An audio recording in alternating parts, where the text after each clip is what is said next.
أحكي لكم بالضبط شو صار معي اليوم. صحيت الصبح لقيت الدنيا مطر، وأوريدي أنا قارئة على الوذر إنه حيكون مطر إنه اليوم يعني حيكون المطر كتير، بس ما توقعت ما شاء الله كمية المطر اللي نزل. عن جد أنا مصدومة كتير كتير يعني كان.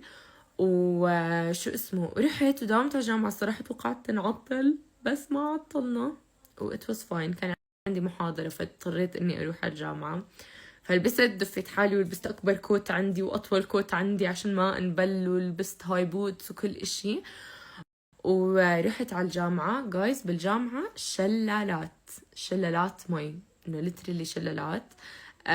كل الاعداد جوا فل، كل الطلاب مداومين لانه محاضرات والكل مستخدم غياباته، فالكل مداوم والجامعة كانت فل.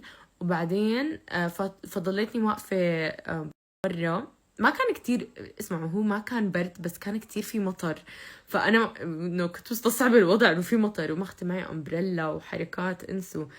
فصورت لكم حتى المطر عشان أفرجيكم قد ايه كانت تشتي اليوم، فهلا رح نزل لكم الفيديو. وبس والله سيارتي الحمد لله راحت بتغرق الربع. جايز الشوارع كانت كلها مي، كلياتها مي، وكل حد هيك بسوق كتير بطيء، وأنا ماشية معهم كتير بطيء.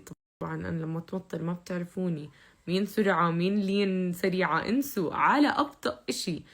وبضرب فلاشر ما بعرف ليه، خلص بضرب في راسي إنه لازم أضرب فلاشر عشان بركي هم مش شايفيني عشان يشوفوني، وبصير أسوق. المهم فوصلت على ان اريا اوكي كان فيها كلها هيك مي، لانها هي زي اوكي يعني زي وادي ماشي، لانه انا بسوق بين الجبال، فهي زي وادي فمجمع مي تحت ومي غميقة.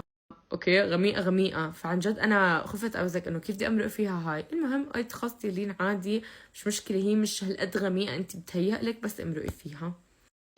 ومرقت فيها جايز، وكان في حفرة مش منتبهت لها، او لاني انا مش انه مش منتبهت لها، انا اصلا مش شايفتها لانه في كتير مي والمي اتس نوت كلير، في عليها تراب.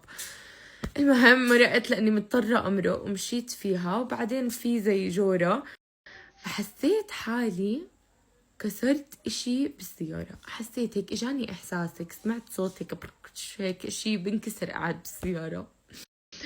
ورعبت لكم رعبة طبعا، والطريق انه كل حدا عم بيسوق بطيء فأزمة، ومش بس بدي اوصل على البيت اشوف اذا انا عملت اشي بالسيارة ولا لا. كنت كتير خايفة واسوق على مهلي وهيك مرعوبة. وصلت على البيت الحمد لله جايز، الحمد لله. هيك انا بلف طبعا شوي شوي على السيارة لاني خايفة اشوف اذا انا كسرتها ولا لا، يعني انا اصلا مرعوبة اني اشوف. بس الحمد لله لما لفيت على السيارة كانت امورها سليمة، فأوزك اوكي شكلي لك في حجرة ولا اشي وقعتها والله اعرف. المهم بس الامور السيارة سليمة الحمد لله، وشيكناها وهيك وكل امورها تمام. فبحب اطمنكم علي وبس.